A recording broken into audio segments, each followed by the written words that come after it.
हम पढ़ रहे हैं गोलीय पृष्ठ से अपवर्तन। अभी तक हमने पढ़ा अपवर्तन क्या होता है, गोलीय पृष्ठ क्या होता है, इन सब के बारे में। और हमने पढ़ा लेंस क्या होता है और लेंस के प्रकार क्या होते हैं, प्रकाश केंद्र किसे कहते हैं, फोकस किसे कहते हैं, प्रतिबिंब बनता है तो उसकी रचना के नियम क्या है, ये सारी चीज़ें हमने पढ़ी। अब हम आगे पढ़ेंगे। सबसे पहले हम पढ़ेंगे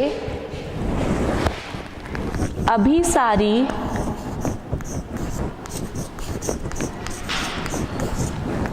तथा अपसारी क्रिया।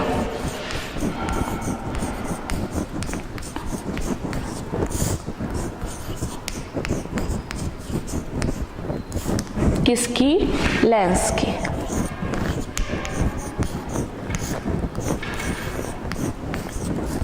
अभिसारी मतलब हिंदी में केंद्रित कर देना, अपसारी मतलब फैला देना।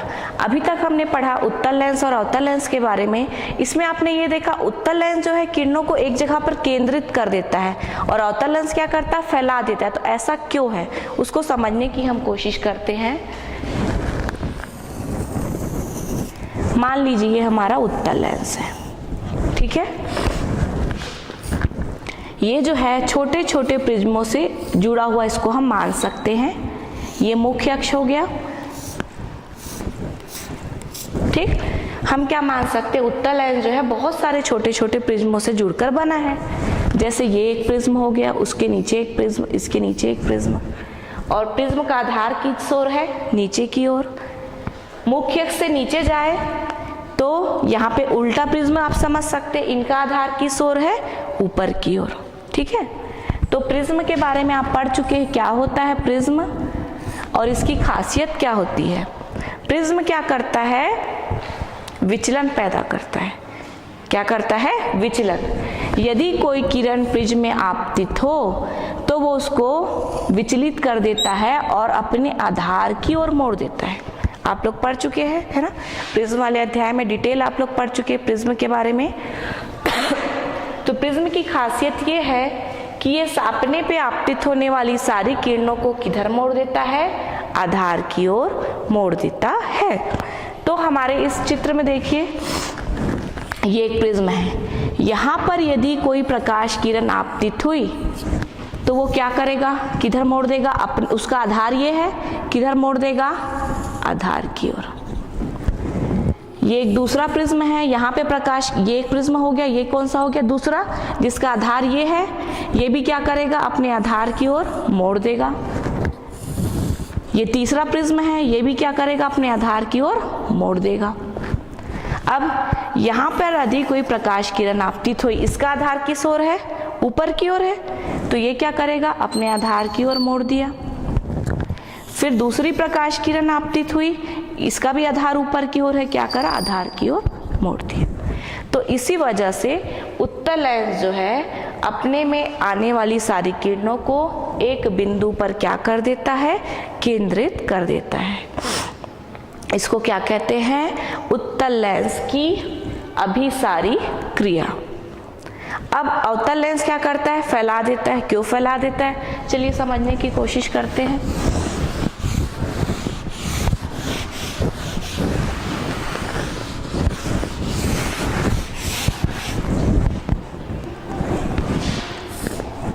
ये है हमारा अवतल लेंस, ये इसका मुख्य अक्ष। जैसे हमने उत्तल लेंस को माना कि छोटे छोटे प्रिज्मों से जुड़कर बना है, ठीक इसको भी मानेंगे। कैसे बना है, छोटे छोटे प्रिज्मों से जुड़कर ये बना हुआ है। अब आधार किधर होगा, आधार चौड़ा होता है, ये होता है हमारा प्रिज्म। आधार कैसा होता है, चौड़ा होता है। तो इसका आधार किस ओर है, ऊपर की ओर, इसका भी आधार ऊपर की ओर, ऊपर की ओर, और इसके नीचे देखिए आधार किस ओर है, नीचे की ओर। मान लीजिए यहाँ पर एक प्रकाश किरण आपतित हुई तो प्रिज्म की क्या प्रकृति बताई मैंने, किरणों को आधार की ओर मोड़ देता है। इसका आधार किस ओर है, ऊपर की ओर, मोड़ दिया। दूसरी किरण आपतित हुई, इसका भी आधार किस ओर है, ऊपर की ओर, मोड़ दिया। तीसरी आपतित हुई, इसको भी मोड़ दिया। अब यहां पे देखिए,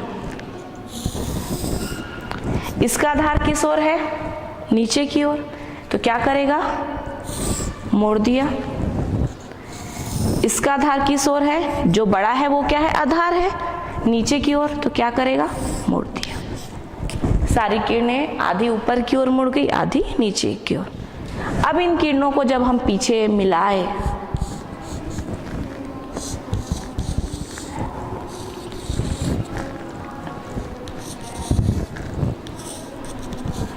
तो ये सारी किरणें एक बिंदु से फैलती हुई प्रतीत हो रही है। उत्तल लेंस द्वारा क्या हो रही है? एक बिंदु पर मिलती हुई प्रतीत होती है, और अवतल लेंस द्वारा क्या हो रहा है? ऐसा लग रहा है इस बिंदु से सारी किरणें क्या हो रही है? फैल रही है। तो इसी को कहते अपसरण या अवतल लेंस की अपसारी क्रिया। ठीक है, तो ये देखा हमने उत्तल लेंस की अभिसारी तथा अवतल लेंस की अपसारी क्रिया।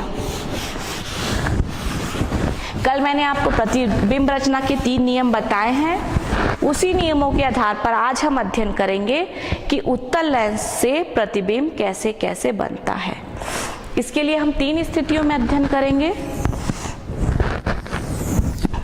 यह हमारा क्रमांक है।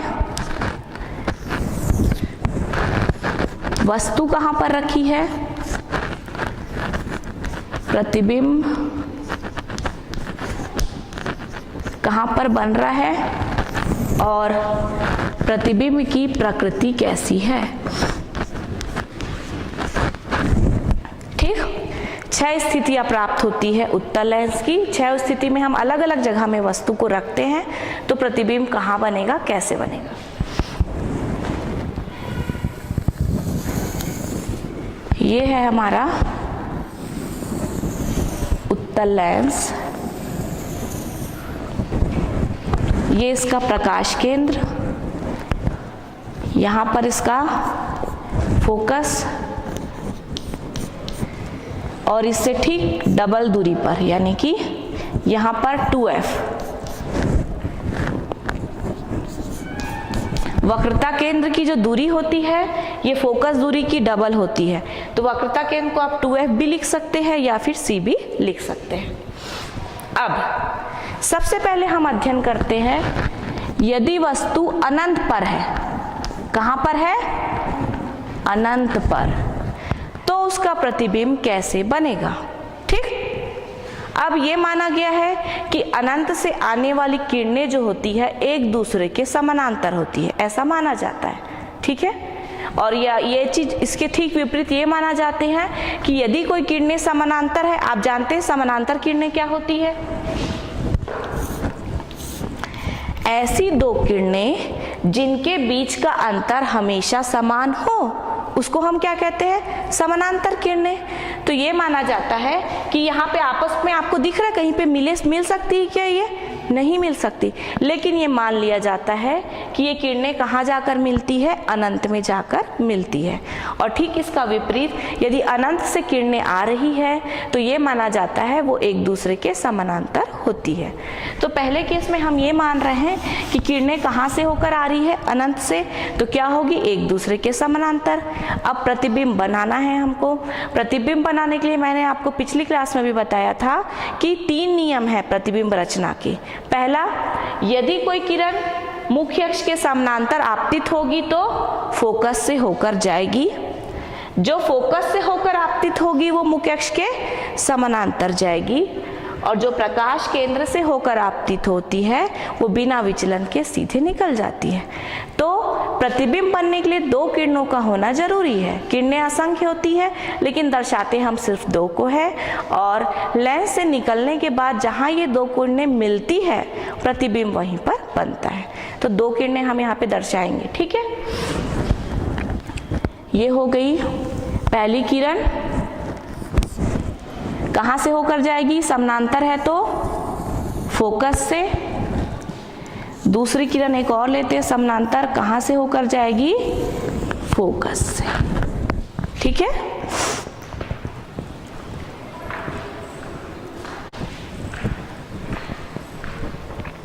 हमने दो किरणें ली। पहली किरण मुख्य अक्ष के समानांतर आपतित हुई तो कहाँ से होकर गई? फोकस से। दूसरी किरण भी हमने कहाँ आपतित कराया? मुख्य अक्ष के समानांतर, तो कहाँ से होकर गई? फोकस से। दोनों किरणें मिल कहाँ पर रही है? फोकस पर। तो प्रतिबिंब कहाँ पर बनेगा? फोकस पर। वस्तु कहाँ पर थी?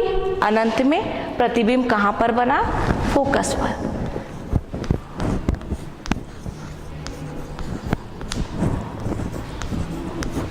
अभी तो बिंदु आकार है तो हमको समझ नहीं पा रहे कि सीधा कि उल्टा, लेकिन यहाँ पर जो प्रतिबिंब है वो उल्टा बनता है। ठीक है, आगे और जब पढ़ेंगे तब आपको समझ में आएगा। और उल्टा प्रतिबिंब हमेशा वास्तविक होता है, और जहाँ पे किरणें वास्तव में मिल रही है उस प्रतिबिंब को हम कहते हैं वास्तविक प्रतिबिंब। कई बार हम क्या करते हैं, मानते हैं कि यहाँ पर मिल रही है डॉटेड लाइन से, है ना, अवतल लेंस में, तो वैसा प्रतिबिंब आभासी होता है, पर जहाँ पे वास्तव में किरणें मिलती है वो होता है वास्तविक प्रतिबिंब। ठीक है, तो कहाँ पर कैसा प्रतिबिंब बन रहा है हमारा? वास्तविक। और कैसा बन रहा है? उल्टा। और आकार कैसा है इसका? बिंदु आकार का बन रहा है। ठीक,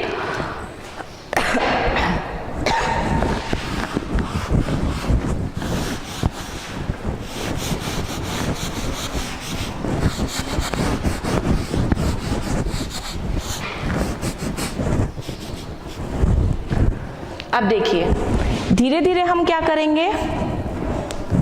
पहले सबसे पहले हमने वस्तु को अनंत में रखा था, अब हम वस्तु को थोड़ा पास लाएंगे। ये है हमारी वस्तु ए बी।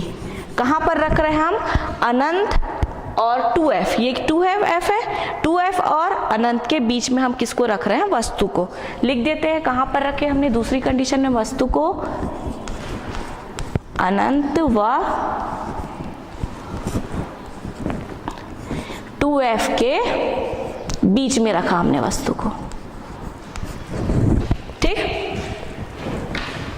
अब देखिए फिर दो किरणें दर्शाना जरूरी है। पहली किरण मुख्य अक्ष के समानांतर गई, कहां से होकर जाएगी? यहाँ पे हमारा फोकस था,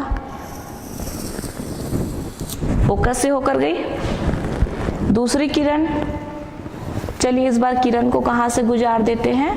प्रकाश केंद्र से।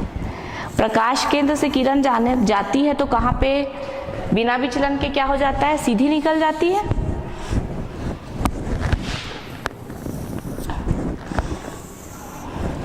यहाँ पे दोनों किरणें मिली तो प्रतिबिंब कहाँ पे बनेगा? यहीं पे बनेगा।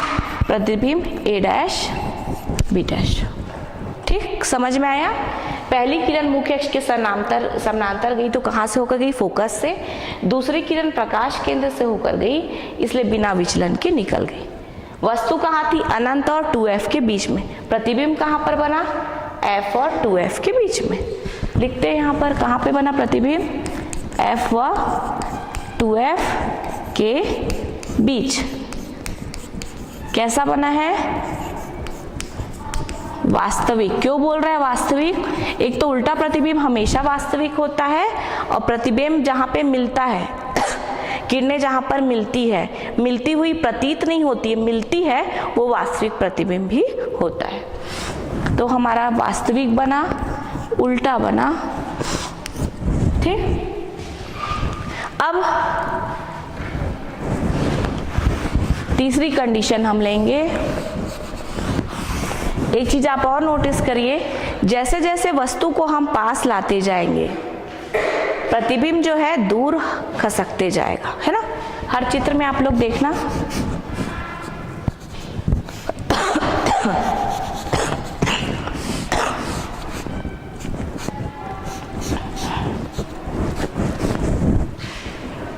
दो कंडीशन में हमने कहां पर रखा? अनंत में, अनंत और 2f के बीच में। अब हम कहाँ रखते हैं वस्तु को? 2f में, a b। तीसरी कंडीशन में हमने वस्तु को कहाँ पर रख दिया? 2f में। अब देखिए प्रतिबिंब कैसे बनता है। दो नियमों का पालन कराना है। पहला, मुख्य अक्ष के समानांतर गई तो किससे होकर जाएगी? फोकस से होकर जाएगी।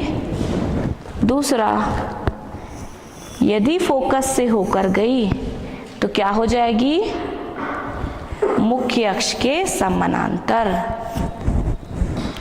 ये दोनों किरणें कहाँ पर मिल रही है, यहाँ पर मिल रही है, तो प्रतिबिंब भी यहीं पर बनेगा, यानी कि 2f पर। ठीक, पहले में अनंत में था तो प्रतिबिंब बना फोकस में, दूसरे में हमने वस्तु को थोड़ा पास लाया, प्रतिबिंब फोकस से बाहर चला गया, तीसरे में हमने और पास लाया 2f पर, प्रतिबिंब और खसक गया, कहां पर बना, 2f पर।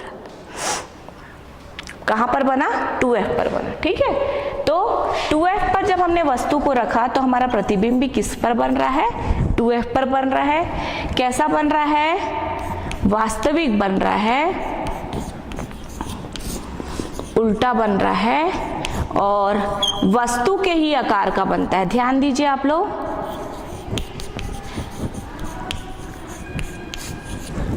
अगर देखेंगे तो लगभग आपको वस्तु और प्रतिबिंब की आकृति समान दिखाई दे रही है, थोड़ा बहुत त्रुटिवश थोड़ा बड़ा छोटा आपको दिख सकता है, पर जब 2f पर हम वस्तु को रखते हैं तो प्रतिबिंब जो है 2f पर ही बनता है।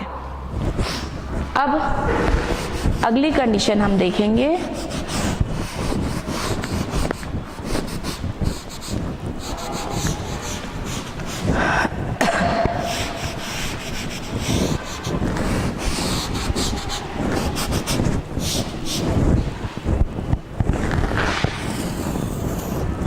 हम क्या कर रहे हैं, वस्तु को क्या करते जा रहे हैं, पास लाते जा रहे हैं और प्रतिबिंब क्या बन रहा है, दूर बनता जा रहा है।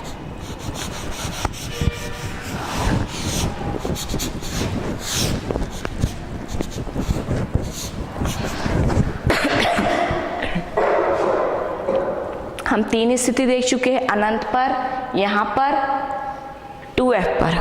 अब वस्तु को क्या करेंगे, 2f और f के बीच में रखकर देखते हैं।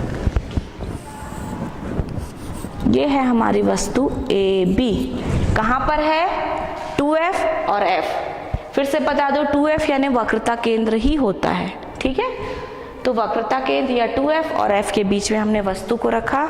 लिख देते हैं कहाँ पर रखा हमने, 2f व f के बीच में। अब देखिए प्रतिबिंब कैसे बनेगा। दो नियम कोई भी पालन कराइए। पहला नियम, मुख्य अक्ष के समानांतर गई तो कहां से होकर जाएगी, फोकस से। दूसरा, यदि फोकस से होकर गई तो कहां होगी, मुख्य अक्ष के समानांतर। यहाँ पर बन रहा है प्रतिबिंब हमारा a डैश b डैश। कहाँ पर बन रहा है, 2f के बाहर। 2f के बाहर क्या मानते हैं हम, अनंत, तो 2f और अनंत के बीच में बन रहा है प्रतिबिंब।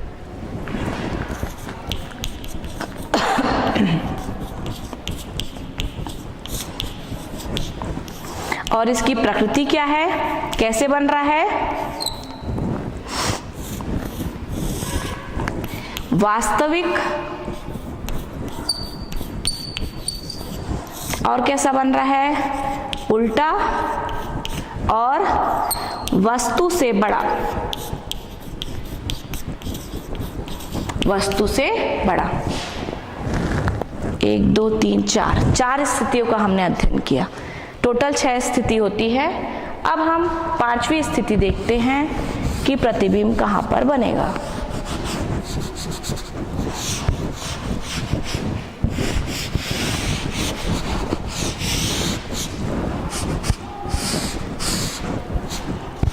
वस्तु को हम पास लाते जा रहे हैं, प्रतिबिंब धीरे धीरे दूर हटता जा रहा है। अभी हमने रखा था 2f और f के बीच में, अब हम रख देंगे, कहां पर रख देंगे, f में, यानी कि फोकस में। रखिए, एक किरण मुख्य अक्ष के समानांतर गई, कहां से होकर जाएगी, फोकस से। दूसरी किरण प्रकाश केंद्र से होकर गई तो क्या होगी, बिना विचलन के क्या हो जाएगी, सीधे निकल जाएगी। अब ध्यान दीजिए, ये दोनों किरणें आपको कैसी दिख रही है, समानांतर। और किरणें, अभी मैंने आपको बताया, यदि किरणें समानांतर होती है तो हम ये मानते हैं वो कहाँ जाकर मिलती है, अनंत में। तो कहाँ मिलेगी, अनंत में, तो प्रतिबिंब कहाँ पर बनेगा, अनंत में। ठीक है, और चूंकि अनंत में बनेगा तो कैसा बनेगा, बहुत ज्यादा बड़ा बनेगा। तो हमारी पांचवी कंडीशन में हमने वस्तु को कहाँ पर रखा, फोकस में रखा, तब हमारा प्रतिबिंब कहाँ पर बन रहा है, अनंत में बन रहा है। कैसा बन रहा है, वास्तविक बोलेंगे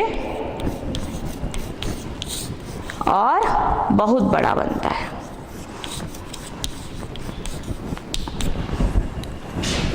अब छठवीं कंडीशन, फोकस में भी रख दिया वस्तु को, अब कहाँ रखेंगे, फोकस और प्रकाश केंद्र के बीच में।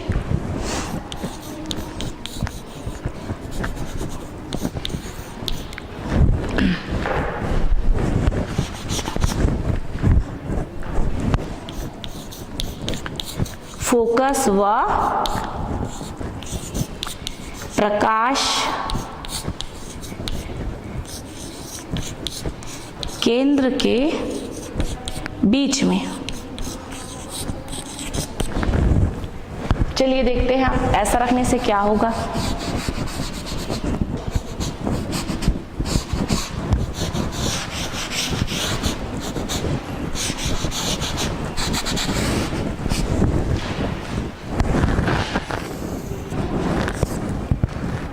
ये हमारा फोकस, यहां पे रख दी हमने वस्तु ए बी। अब प्रतिबिंब बनने के लिए दो नियमों का पालन कराना पड़ेगा। पहला, मुख्य अक्ष के समानांतर गई तो कहां से होकर जाएगी, फोकस से। दूसरा, प्रकाश केंद्र से गई तो सीधी निकल जाएगी। ठीक है,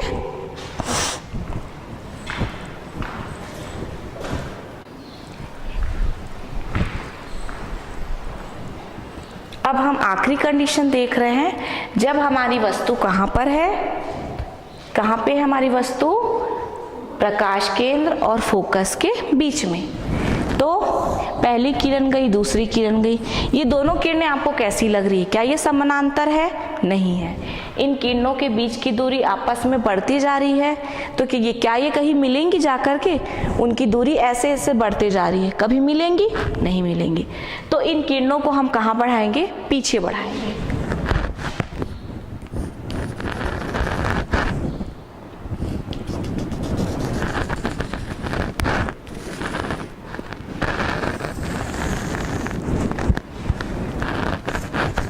ए डैश बी डैश। अब यहां पर रियल में किरणें मिल रही है क्या, नहीं, मिलती हुई प्रतीत हो रही है। तो ये कैसा प्रतिबिंब होगा, आभासी होगा, है ना। जहां पे मिलती है वो वास्तविक होता है, और वास्तविक प्रतिबिंब हमेशा उल्टा ही बनता है, सीधा है और मिलती हुई प्रतीत हो रही है, इसलिए हमारा प्रतिबिंब कैसा बनेगा, आभासी बनेगा। और वस्तु से कैसा बन रहा है, बहुत बड़ा बन रहा है।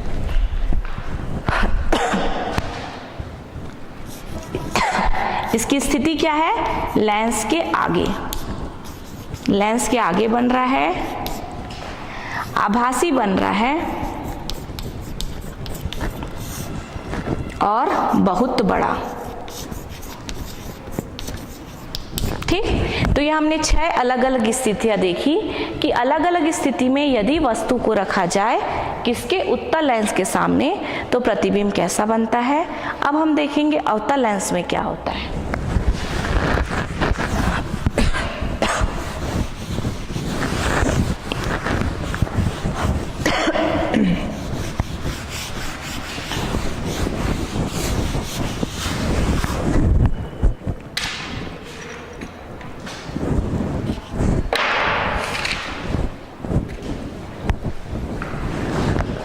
ये देखिए, ये है हमारा अवतल लेंस।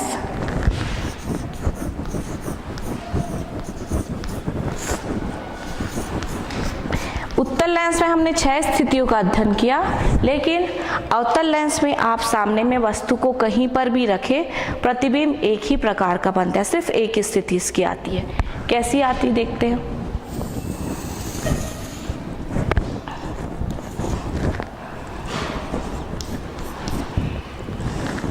यहाँ पे रख दी हमने वस्तु।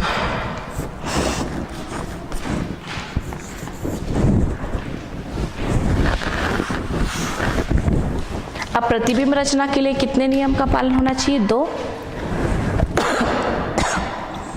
ये किरण गई मुख्य अक्ष के समानांतर, ठीक। तो अवतल लेंस में क्या होता है, फोकस से होकर आती हुई प्रतीत होती है। किधर चले जाएगी? पीछे बढ़ाने पर कैसी प्रतीत होगी? किधर से आ रही है? फोकस से। दूसरी किरण हमने प्रकाश केंद्र से गुजारा जो बिना विचलन के सीधे निकल गई। दोनों किरणें कहाँ मिल रही है? यहाँ पे मिलती है। तो इसका प्रतिबिंब कहाँ पर बनेगा? यहाँ पर A डैश B डैश। इसके सामने आप किसी भी स्थिति में वस्तु को रखिए, प्रतिबिंब हमेशा A डैश B डैश पर बनेगा, यानी कि कहाँ बनेगा? फोकस के अंदर बनेगा।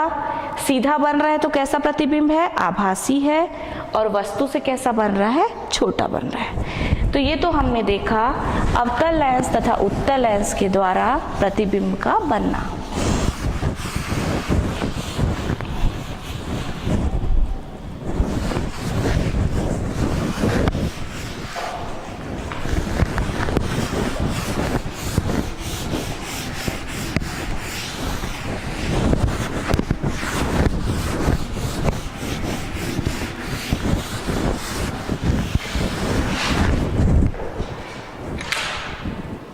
अब हम अगला पढ़ने वाले हैं पतले लेंस द्वारा अपवर्तन।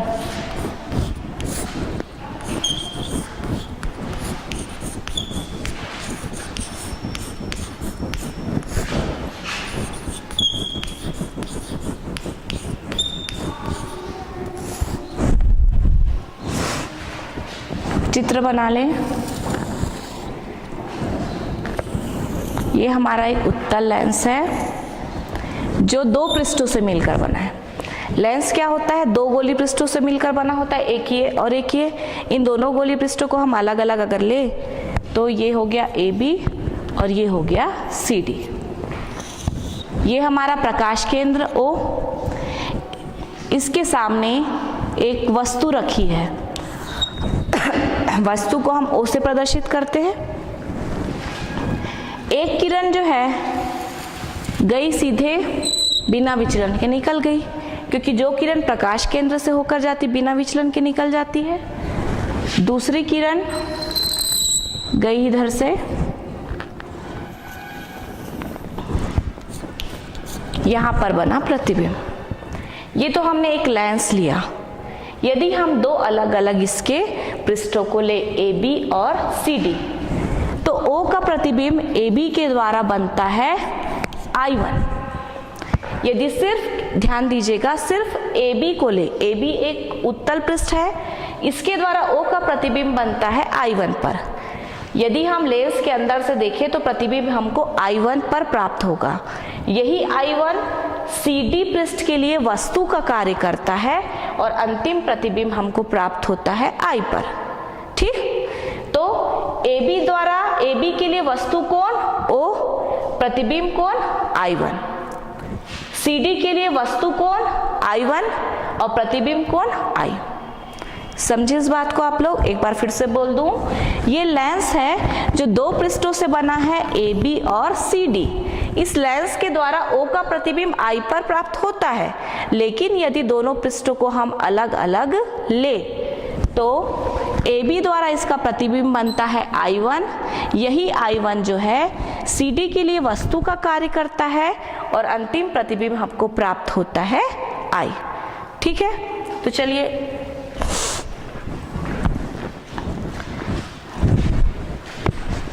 इसको फिलहाल P ले लेते हैं, क्योंकि यहाँ पे हमने O लिया है प्रकाश केंद्र को। तो PO क्या है?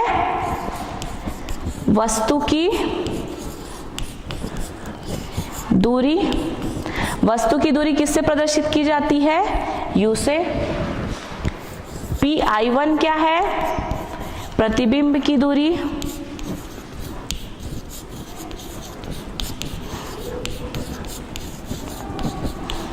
इसको हम V1 से प्रदर्शित करेंगे। PI क्या है? फिर से प्रतिबिंब की दूरी, इसको हम प्रदर्शित करेंगे V से। ठीक, सबसे पहले हम लेंगे पृष्ठ AB। सबसे पहले किसके बारे में लेंगे? पृष्ठ AB। पृष्ठ AB के लिए वस्तु है O, प्रतिबिंब है I1। तो अपवर्तन सूत्र हमने पढ़ा अभी, और पृष्ठ के लिए क्या होता है अपवर्तन सूत्र? Mu minus 1 upon R is equal to क्या होता है? Mu upon V minus 1 upon U। ये होता है हमारा अपवर्तन का सूत्र। अब हमको किसके लिए लेना है? पृष्ठ AB के लिए। और पृष्ठ AB की वक्रता त्रिज्या हम मान लेते हैं कितनी है? R1। तब क्या होगा अपवर्तन सूत्र? Mu minus 1 upon R1 is equal to mu upon V। AB के लिए V क्या है? V1। समझिए इसको, AB के लिए V क्या है? V1, क्योंकि प्रतिबिंब कहाँ पर बन रहा है? I1 पर। तो V की जगह क्या लिखेंगे हम? V1 minus 1 upon U। U तो U ही है। ये हो गया हमारा समीकरण 1। अब दूसरे पृष्ठ CD, इसके लिए U कौन? V1 यानी कि I1, जिसकी दूरी कितनी है? V1। और इसके लिए प्रतिबिंब कौन? I यानी कि V। तब फिर से अपवर्तन सूत्र लेंगे हम। अपवर्तन सूत्र में म्यू की जगह हम 1 अपॉन म्यू लेंगे। क्यों लेंगे? क्योंकि पहले केस में वायु से कांच में जा रहा है किरण। अब जब हम इस लेंस को दो अलग अलग पृष्ठ लेकर हल कर रहे हैं, तो दूसरे केस में लेंस से किस में जा रहा है? वायु में। इसलिए हम यहाँ पे म्यू की जगह क्या लेंगे? 1 अपॉन म्यू माइनस 1 और R2, जहाँ पे R2 क्या है? CD पृष्ठ की वक्रता त्रिज्या, बराबर म्यू की जगह 1 अपॉन म्यू अपॉन क्या लेते हैं? प्रतिबिंब लेते हैं, है ना? म्यू अपॉन V लेते हैं। प्रतिबिंब तो CD द्वारा V ही बन रहा है, तो V ही लेंगे। माइनस 1 अपॉन क्या लेते हैं? U, वस्तु की दूरी। तो CD के लिए वस्तु क्या है? I1 यानी कि V1। तो यहाँ पर क्या ले लेंगे? V1। अब इस दोनों समीकरण के ऊपर में हम किसका गुणा कर देते हैं? म्यू का। यहाँ पर म्यू का गुणा होगा तो क्या बचेगा? म्यू म्यू कट जाएगा, क्या बचेगा? 1। यहाँ पे म्यू का गुणा हो जाएगा तो क्या बचेगा? म्यू बटे R2। अब यहाँ पे म्यू का गुणा होगा तो क्या बचेगा? 1 अपॉन V। और यहाँ पे म्यू का गुणा होगा तो क्या आ जाएगा? Mu upon V1। Equation number 2। ये है हमारा इक्वेशन नंबर 1। ये है हमारा इक्वेशन नंबर 2। दोनों समीकरणों को जोड़ दीजिए। इक्वेशन 1 प्लस इक्वेशन 2, दोनों को जोड़िए। क्या है इसमें? म्यू माइनस 1 अपॉन R1 पहले में है, दूसरे में क्या है? 1 minus mu upon R2। Right hand side में पहले में क्या है? म्यू अपॉन V1, और इसमें क्या है? 1 अपॉन U। इसमें क्या है? 1 अपॉन V। और इसमें क्या है? Minus mu upon V1 plus U upon V1 म्यू1 माइनस म्यू अपॉन V1 क्या हो गया? कट गया। तो हमारे पास क्या बचा?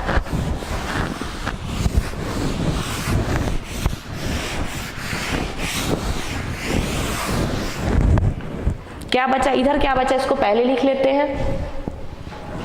इसमें से यदि हम म्यू माइनस 1 को म्यू माइनस 1 अब बटे क्या है? R1, और 1 माइनस म्यू को मैं म्यू माइनस 1 लिखना चाहूँ तो माइनस क्या निकालना पड़ेगा? कॉमन निकालना पड़ेगा।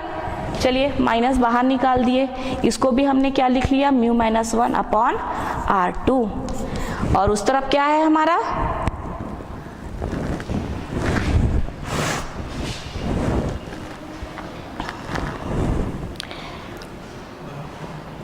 म्यू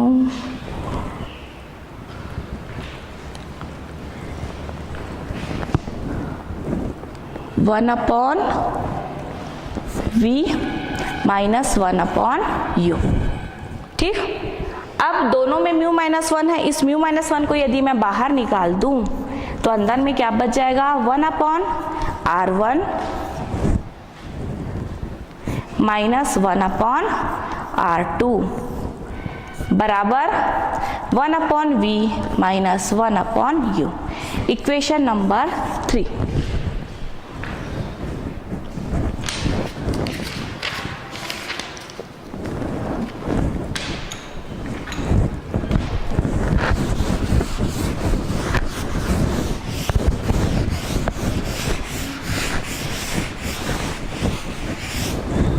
अब इस समीकरण 3 में यदि हम ले u बराबर इन्फिनिटी, u बराबर इन्फिनिटी का क्या मतलब है, वस्तु कहाँ पर है, अनंत में।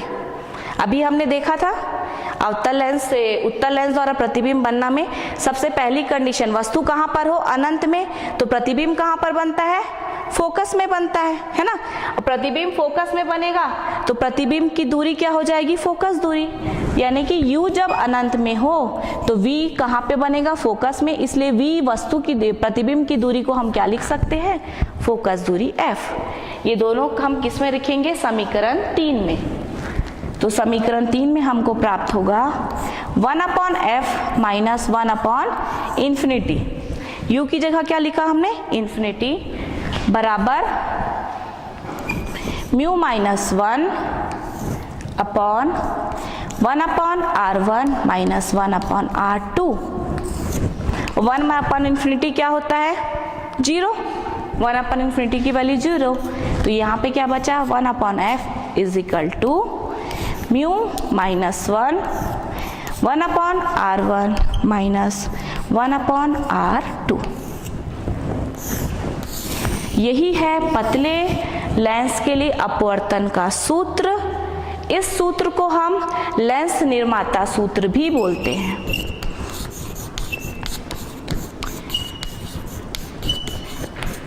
सूत्र या इसे लेंस का अपवर्तन सूत्र भी कहते हैं।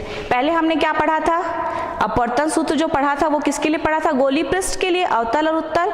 लेकिन ये किसके लिए अपवर्तन सूत्र है, लेंस के लिए, या इसको लेंस निर्माता सूत्र भी हम बोलते हैं। ठीक है, अब हम देखेंगे कि फोकस दूरी 1 अपॉन एफ क्या निकला, फोकस दूरी, यह किन किन चीजों पर निर्भर करती है।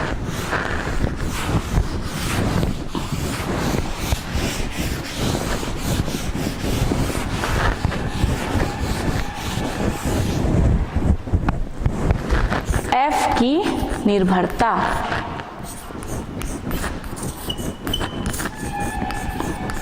सबसे पहले फॉर्मूला लिख लेते तो हमको समझ में आएगा। बराबर mu minus 1 upon r1 minus 1 upon r2। ये है फोकस दूरी के लिए फॉर्मूला। यहाँ पर देखिए 1/f बराबर क्या है, म्यू माइनस 1, या हम कह सकते हैं 1 upon f is proportional to mu. 1/f समानुपाती है अपवर्तनांक के, या क्या बोल सकते हैं, म्यू व्युत्क्रमानुपाती है किसके साथ, f के साथ। व्युत्क्रमानुपाती का चिन्ह क्या होता है, एक राशि का मान जितना बढ़ता है दूसरी राशि का मान उतना ही कम होता है, क्योंकि 1 अपॉन f है। यदि म्यू बढ़ेगा तो f का मान क्या होगा, कम होगा। तो f किस पे निर्भर करता है, लेंस के पदार्थ पर।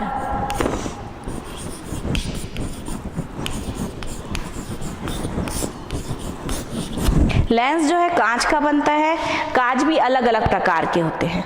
तो जिस कांच का अपवर्तनांक ज्यादा होगा उसके लिए फोकस दूरी क्या होगी, कम होगी, और जिस कांच का अपवर्तनांक कम होगा उसके लिए फोकस दूरी क्या होगी, अधिक होगी। ठीक है। दूसरा, प्रकाश के रंग पर।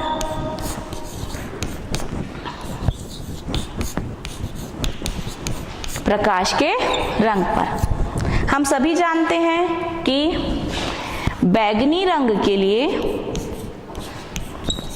म्यू का मान अधिक होता है। बैगनी रंग के लिए अपवर्तनांक का मान अधिक होता है, तो f का मान क्या होगा, कम। और लाल रंग के लिए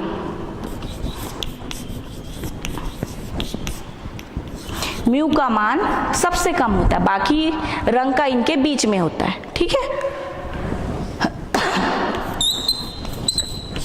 अब म्यू का मान कम है तो किसका मान अधिक होगा, f के लिए, f का मान अधिक।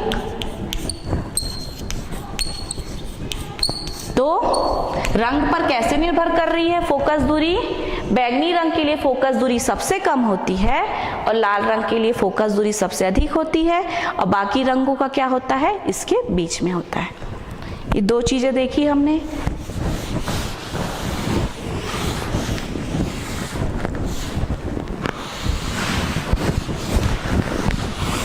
तीसरा किस पर निर्भर करती है फोकस दूरी,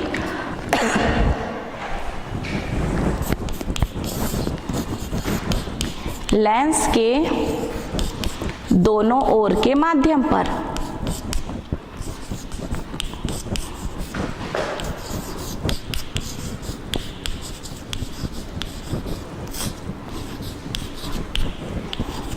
ठीक है। अब मान लीजिए वायु में फोकस दूरी है एफ ए बराबर क्या हो जाएगा, ए म्यू जी। मैंने म्यू की जगह ए म्यू जी क्यों लिखा, क्योंकि वायु में किरण कहाँ से जा रही है, हवा से किस में जा रही है, ग्लास में, ठीक। -1 1/R1 -1/R2। यदि इसको हम पानी में डुबा दें और पानी में FL हो तो क्या हो जाएगा, 1/FL बराबर L म्यू जी। यदि लेंस को आप पानी में डुबा देंगे तो किरण किस से जाएगी, पानी से किस में जाएगी, ग्लास में। लेंस तो ग्लास से, कांच से बना है, तो यहाँ पर क्या लेंगे हम, L mu G -1 1/R1 -1/R2। आप समीकरण 2 में, समीकरण 1 में समीकरण 2 का भाग दे दीजिए, ठीक। भाग देंगे तो ये दोनों चीजें कट जाएगी और ये इधर क्या हो जाएगा, 1/FA/1/FL is equal to A mu g -1/L mu जी -1। ये क्या हो जाएगा, FL/FA बराबर A mu g -1/L mu g को हम लिख सकते हैं A mu L A mu, नहीं सॉरी,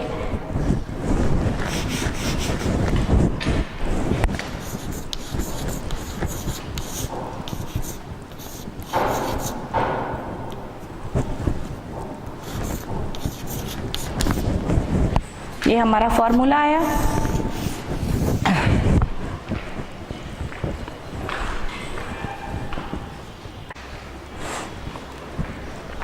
तो ये हमने फॉर्मूला निकाला, किसके लिए निकाला, FL/FA, सॉरी यहाँ पर G होगा और नीचे आ जाएगा L।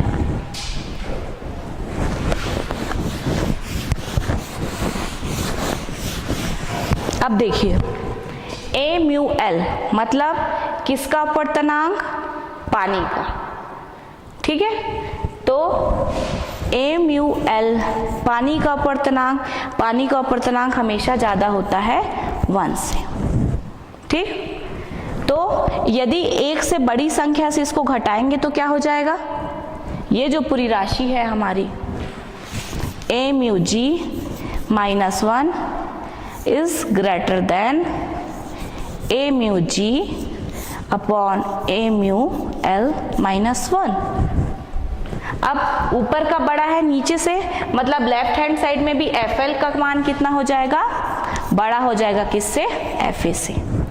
तो ये हम देख रहे हैं कि यदि लेंस को हम पानी में डुबा रहे हैं तो FL मतलब फोकस दूरी किस में, पानी में, FA मतलब फोकस दूरी किस में, वायु में, तो पानी में डुबाने पर उसकी फोकस दूरी क्या हो जा रही है, बढ़ जा रही है। ठीक है, तो आज हमने क्या क्या देखा, अवतल लेंस और उत्तल लेंस के द्वारा अलग अलग स्थितियों में प्रतिबिंब का बनना देखा हमने, और हमने क्या देखा कि पतले लेंस के लिए अपवर्तन सूत्र देखा, और उसमें जो फोकस दूरी के लिए फॉर्मूला निकला है वो किन किन चीज़ों पर निर्भर करता है, ये सब हमने देखा। इसके आगे हम अगली कक्षा में पढ़ेंगे। धन्यवाद।